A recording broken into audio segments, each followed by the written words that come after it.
Cuaderno de un simbólogo. Apuntes sobre ritos, mitos y leyendas.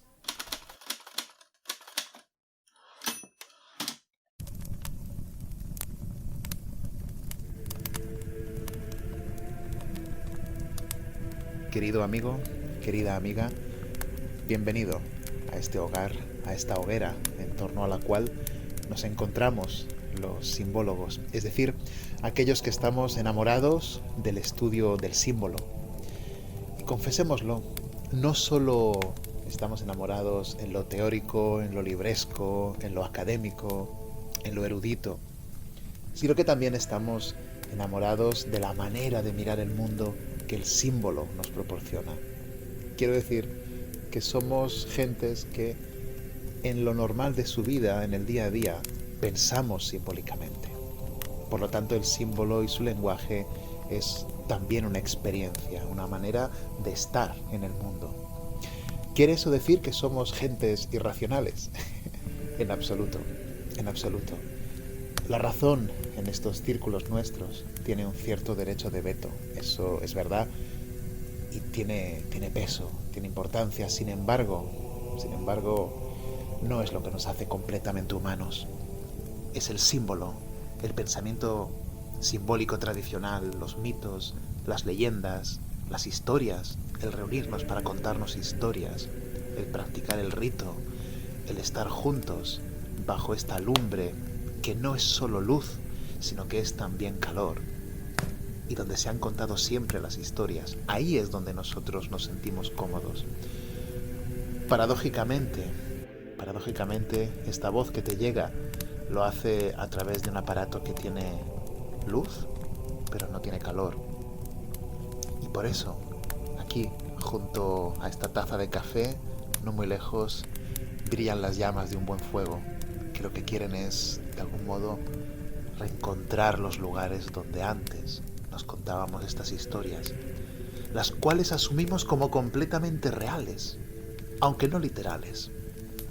De todo esto, querido amigo, vamos a ir hablando en los próximos encuentros. Hoy, sin embargo, en estas notas del cuaderno de un simbólogo, lo que quiero transmitirte es simplemente una definición válida de lo que es un símbolo y de lo que no es un símbolo, puesto que si en los próximos episodios de este cuaderno vamos a hablar de mitos, de leyendas, de arte sagrado, de tradiciones, pues conviene que entendamos qué queremos decir por símbolo, puesto que el símbolo es el lenguaje de todo aquello. Pero, como el diccionario nos lo han robado desde hace mucho tiempo, algunas palabras no quieren decir lo mismo hoy que antaño.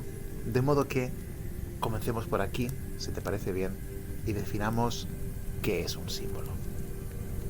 Si encontráramos, por ejemplo, una mujer con los ojos tapados, una espada en su mano y en la otra mano una balanza, rápidamente diríamos que es la imagen de la justicia.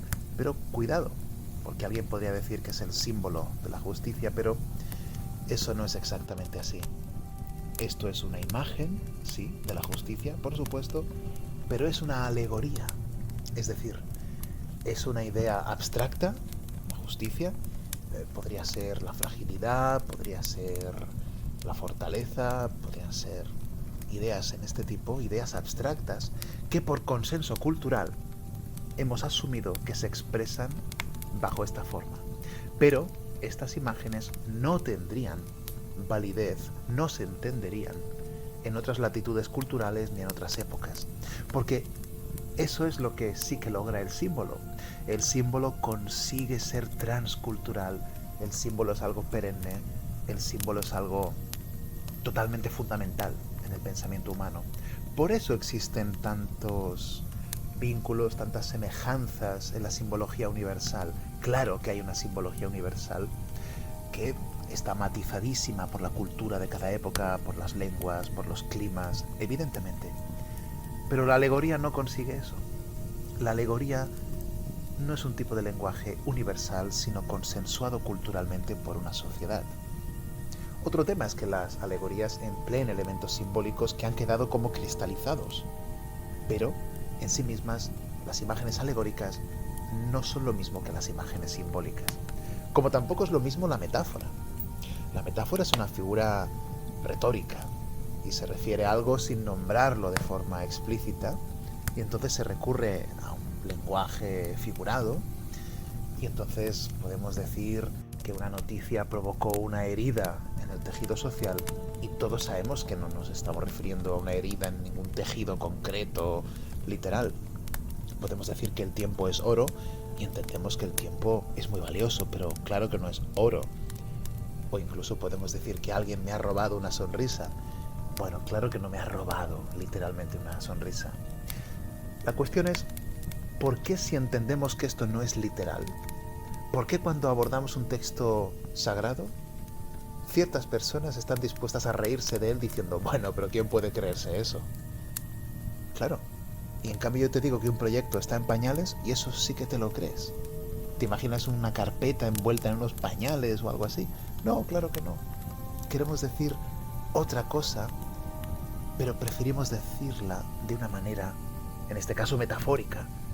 Y en los textos sagrados lo decimos de forma simbólica, que no es lo mismo.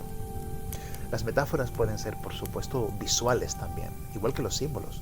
Un símbolo puede ser una danza, puede ser una gestualidad, un teatro, puede ser algo performático, ciertamente, y puede ser un relato, puede ser visual. Hay muchas maneras. Y la metáfora también, por eso a veces se confunde. Imaginemos una metáfora, por ejemplo, un hombre que camina por una cuerda suspendida en el aire. Entre dos extremos se une esa cuerda y él delicadamente va caminando por ahí y lleva una vara horizontal donde pende un cerebro enorme y un corazón enorme al otro lado. Nos habla del equilibrio, del corazón y del cerebro. No, claro, del pensamiento, de la razón. El cerebro como metáfora del pensamiento, el corazón como metáfora de los sentimientos, y el equilibrio de ambos es lo que hace que no nos caigamos ni hacia un lado ni hacia otro. Las metáforas, por supuesto, son visuales. Como visual también es la señal. La señal, por ejemplo, la señal natural. Pienso, por ejemplo, en una columna de humo. Pues la señal de este humo señala algo, ¿no? La señal señala, no simboliza. Una señal lo que hace es informar, avisarnos, advertirnos de algo. Y ese aviso permite dar a conocer una información, o advertirnos, o recordarnos algo. Si vemos, como digo, una columna de humo a lo lejos, ya asumimos que hay algún tipo de fuego. Lo que no sabemos si es una cabaña que se está quemando, si hay una fábrica y tiene ahí su combustible funcionando, o si es una varita de incienso. Por cierto, también está aquí con nosotros una agradable vara de incienso, de un suave aroma que nos encanta. De modo que ya veis, las señales tampoco son símbolos. De hecho, las señales naturales son habituales desde siempre, pero últimamente hemos codificado señales culturales, que son convenciones, que crean el recuerdo de algo que hay que mantener en la memoria para, por ejemplo, conducir debidamente bien. Las señales de tráfico son eso. No son símbolos de tráfico, son señales. De modo que, digámoslo ya, un símbolo no es una alegoría, tampoco es una metáfora, tampoco es una señal. Un símbolo es otra cosa, mucho más sencilla en lo esencial, pero más complicada para nuestra forma de ver el mundo. Pero un símbolo, al final, no es más que un objeto, al menos era esto para los griegos, partido en dos. Eso es lo que ellos llamaban el símbolon. Y ese objeto partido en dos, una parte se la quedaba una familia, otra parte se la quedaba otra familia, y generación tras generación ambas familias se reconocían por los lazos de amistad, de solidaridad, de cercanía, porque podían reunir esas dos partes dispersas en una sola pieza, de modo que el acto simbólico es el acto de reunión, es el acto de reencuentro. Lo contrario sería el acto de separación, y eso es lo que llamamos el diabalei, es decir, el diablo, lo que separa la unidad. Esto nos conduce ya a hacer una interpretación totalmente espiritual, religiosa o metafísica. El diablo es el que me separa del uno. En cambio, el símbolo, el arte sagrado, el rito, que son totalmente simbólicos, lo que hace es reunirme, reencontrarme con lo que soy. En términos etimológicos resulta interesante abordar la palabra religión. Una de sus etimologías parece ser justamente esto, religare, ¿no? Volver a ligar, volver a ligarme, volver a recuperar el paraíso perdido, la unión con Allah. No importa, pero hay algo que se ha perdido y debo reencontrarlo. Y el símbolo es lo que me ayuda, es el acto que me ayuda a encontrarlo. Es un modo de reconocimiento. De hecho, muchos conoceréis el símbolo de los apóstoles. El símbolo de los apóstoles es lo que también llamamos el credo de los apóstoles, que es un credo cristiano donde se dice de forma clara en qué se cree, lo fundamental de la fe cristiana. Es una declaración dogmática de lo que se cree. Por lo tanto, es un lugar de reconocimiento de una comunidad. Por eso se le llama el símbolo de los apóstoles. En fin, mucho más podríamos hablar en torno a esta definición de símbolo, pero preferimos guardarlo, preferimos dejarlo reservado para futuros encuentros, para futuras páginas de este cuaderno de los simbólogos, para que de momento vayamos pensando, meditando todos juntos esta cuestión del símbolo, diferente a la alegoría, diferente a la metáfora, a la señal, de alguna forma combinada, las representaciones visuales. Claro que el símbolo se puede salpimentar a través de metáforas también, claro, pero el símbolo es lo esencial, el símbolo es algo ontológico del ser humano. Y con esto acabamos. El ser humano es el símbolo por excelencia. Quizá este colofón es imprescindible que lo digamos hoy. El símbolo por excelencia es el ser humano, porque el ser humano es hijo del cielo y de la tierra. El ser humano es un lugar de encuentro de lo alto con lo bajo. El ser humano es el lugar medio o intermedio que reúne en sí los mundos. Por eso decimos que el ser humano es el puente entre esas realidades, por lo tanto el símbolo. Sobre qué vínculos hay con esta forma de definir al ser humano y las diferentes religiones hablaremos más adelante. Baste hoy con abordar el símbolo desde estas premisas básicas para luego, si Dios quiere, volar mucho más alto o ir hacia lo más profundo y entender cada vez mejor qué es esto del símbolo y en qué nos interpela y cómo está presente en nuestras vidas.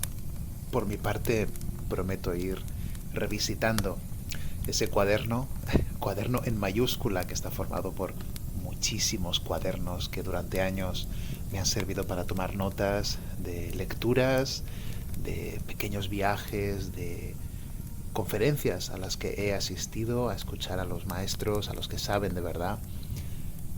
Todo ese material va a servir para ir formando estos encuentros en torno al fuego. Un material que sigue creciendo, un material que semana a semana va llegando a estos cuadernos y que estoy encantado de compartir con todos vosotros. Confío en que nos encontremos en un segundo, tercer, cuarto episodio de este cuaderno de los simbólogos y que hasta entonces gocéis de salud, de paz y de mucha inspiración. Hasta pronto.